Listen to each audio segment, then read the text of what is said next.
Here are my top 10 with bonus content. My top 10 reads of 25. I'm going to do a quick run through my 11 through 20 picks. And at the end, I will do a bonus of my top 10 rereads because I never include those on my top list. In 20th place, we have Veronica Rossi's Rebel Spy. Super fun historical fiction. In number 19, Bridget Kemmerer's More Than We Can Tell. This is my favorite contemporary YA that I've read in a while. Number 18, Extravagant Worship by Darlene Zschech. Lots of really practical ideas. Number 17, Buried Deep by Naomi Novik. Collection of short stories. I don't tend to like collections of short stories, but I love Naomi Novik, and this is a great one. Number 16, S by Doug Dorst and J.J. Abrams. Most unique novel I read this year. Number 15, Cyrano de Bergerac. Watched the movie, had to read the book, loved it, or read the play. 14, Miss Kopp Investigates. This whole series is fabulous. 13, My Salty Mary.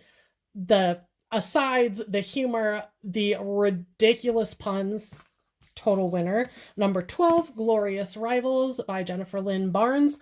The puzzles, the characters, brilliant. Number 11, King of Starcast Skies by Kaitlyn Carter Brown.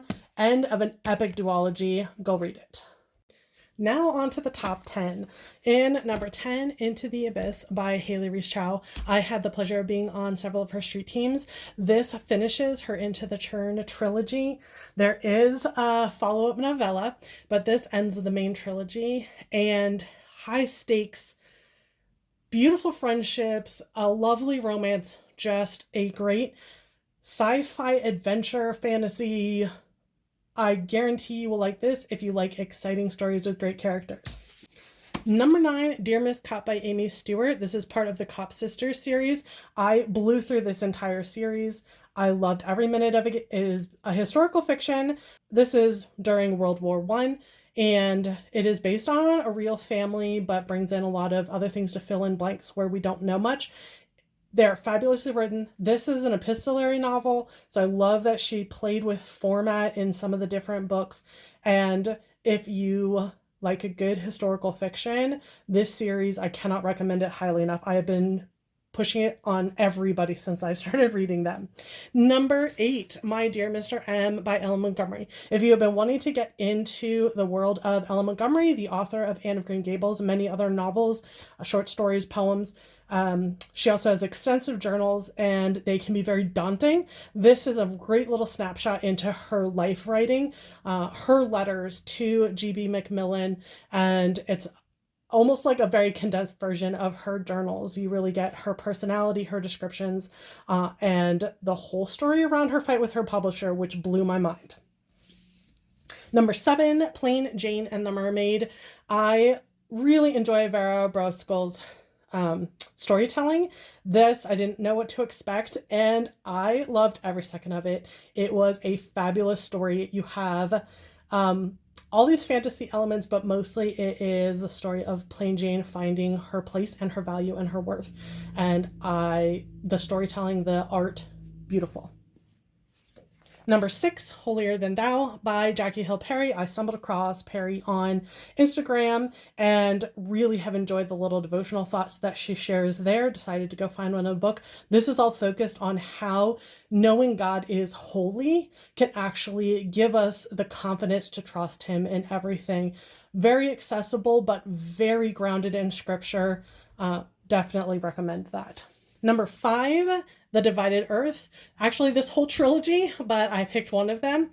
So Faith Erin Hicks tells this story in graphic novel. This is the 3rd book of the trilogy, and I was just gripped by this from the very beginning. The artwork is phenomenal. The characters are so interesting. The storyline has intrigue, mystery, politics, and I just adored it. So if you like graphic novels, 100% encourage you to go pick up the Nameless City trilogy. Number 4, How Great Is Our God by Chris Tomlin. This is actually a series of devotional thoughts. So I worked through it day by day. It provides suggestions for songs to listen to around the theme of that devotional. I have enjoyed some of Tomlin's worship music, but I have such a greater respect for him as a human and as a worship leader.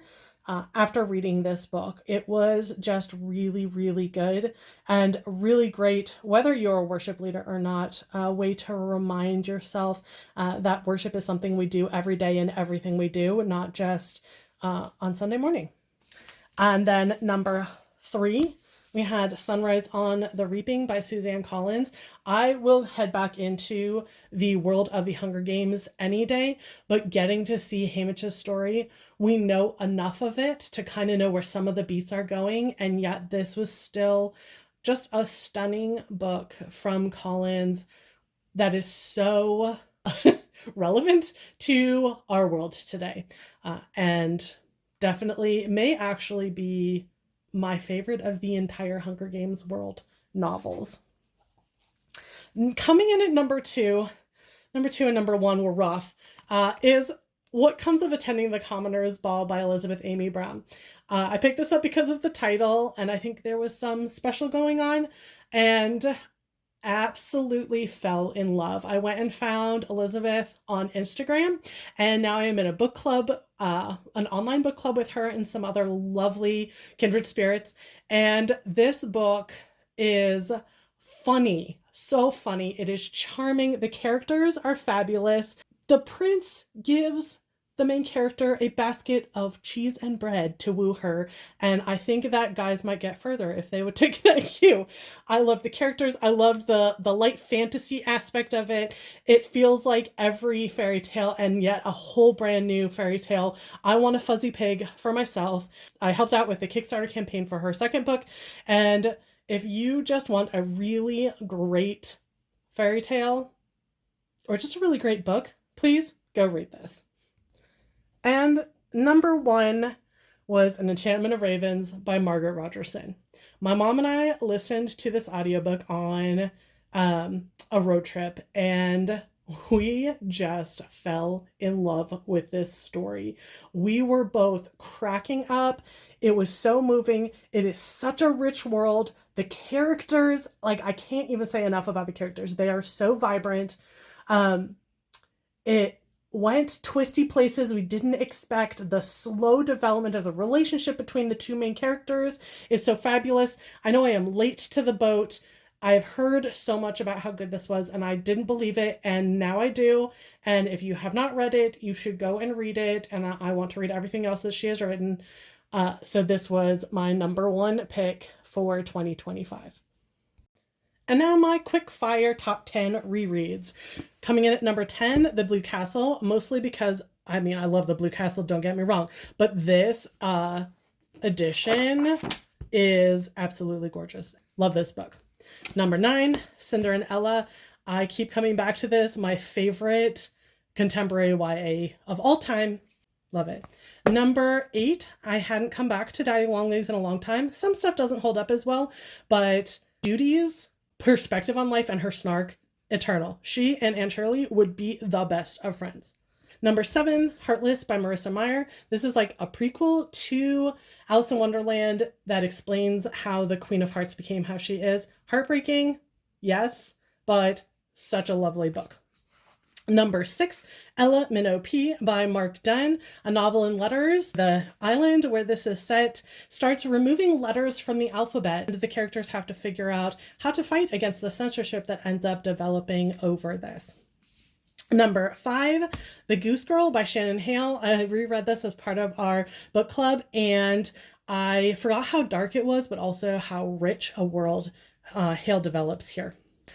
Number 4, The Ordinary Princess. I think I reread this every year. We also read this in book club, partly because I found other people who know it. A lot of people don't know it. Go read this. It has the cutest drawings, and you should go read it.